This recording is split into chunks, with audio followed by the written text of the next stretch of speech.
Penghuni rumah tua. Saat melepas penat di tubuhnya, sambil berbaring di tempat tidur yang terbuat dari kayu berukir peninggalan zaman dahulu, tanpa sengaja, Ida Putri Ayu melamun dan teringat peristiwa beberapa tahun yang lalu. Saat itu dia harus berjuang melawan makhluk tak kasat mata.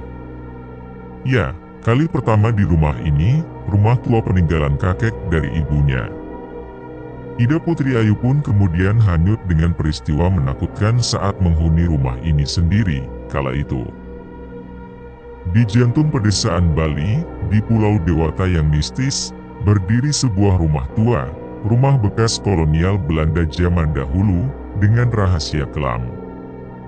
Dinding-dindingnya yang bercat hijau hancur rontok dimakan usia, dan taman yang tadinya semarak kini ditumbuhi dengan pohon-pohon besar dan lebat, serta akar dan ilalang yang telah menjalar ke bangunan utama. Penduduk Bali setempat mengatakan bahwa rumah tua itu adalah bangunan angker yang dihuni makhluk yang sangat menyeramkan. Suatu malam di bulan purnama, seorang gadis cantik bernama Ida Putri Ayu menghampiri rumah tua. Rumah tua itu adalah milik dari kakek ibunya yang orang Bali asli, tanpa menyadari cerita seram tentang rumah tua tersebut. Rambut Ida Putri Ayu yang panjang dan hitam legam khas perempuan Bali yang sangat cantik, membingkai wajahnya yang lembut, dan matanya menunjukkan sedikit kesenduan. Dia berharap dalam kesendiriannya bisa menyembuhkan hatinya yang terluka karena ditinggal pacar yang dicintainya. Saat jam menunjukkan tengah malam, udara dingin menebal dan menurunkan kabut yang menyelimuti kokohnya rumah tua. Ida Putri Ayu berbaring di tempat tidurnya yang terbuat dari kayu berukir peninggalan zaman dahulu.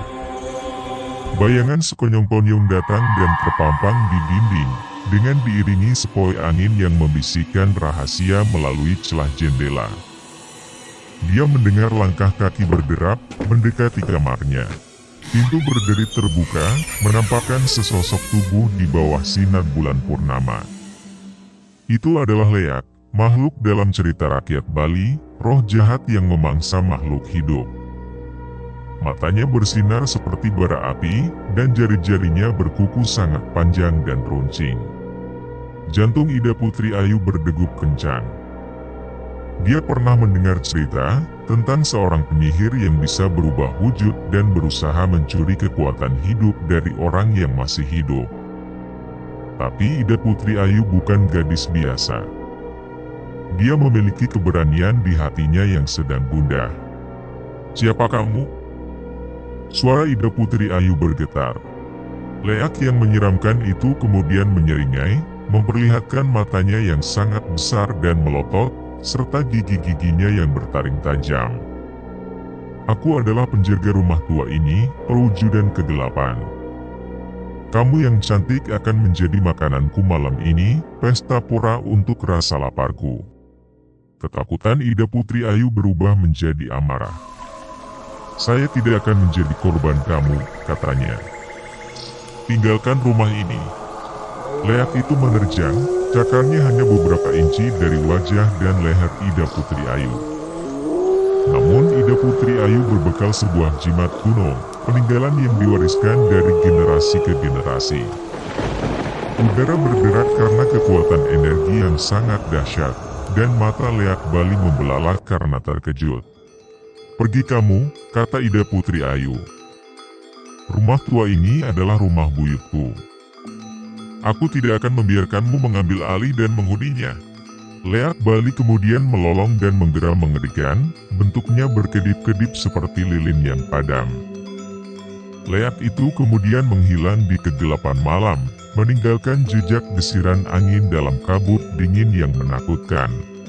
Sejak malam itu, Ida Putri Ayu membatin dan berpikir, mempelajari tentang Leak Bali tersebut, dengan bertanya kepada masyarakat Bali di sekeliling rumah tua itu.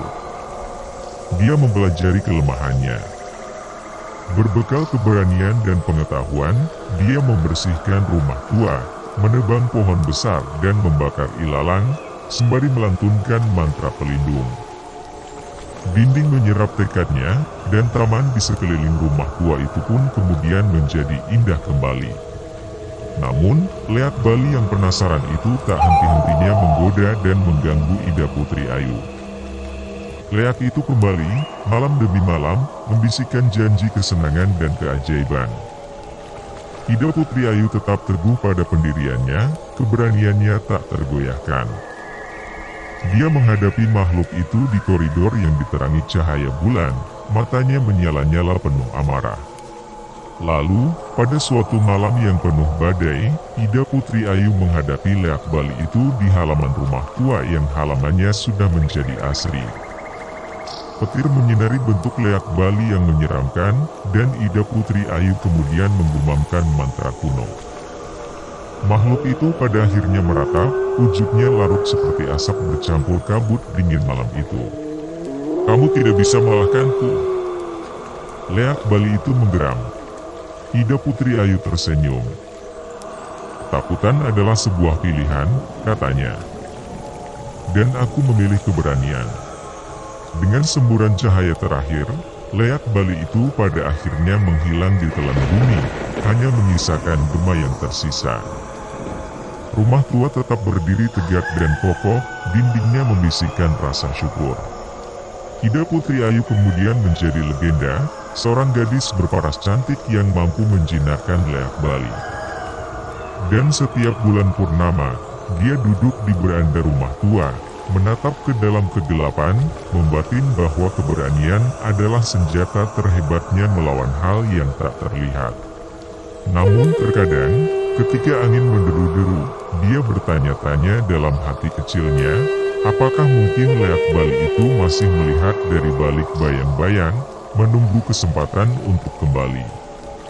Hantu di rumah tua merupakan sebuah tarian antara keberanian dan teror, cinta dan kehilangan, di sebuah rumah di mana kenyataan dan mimpi buruk saling terkait.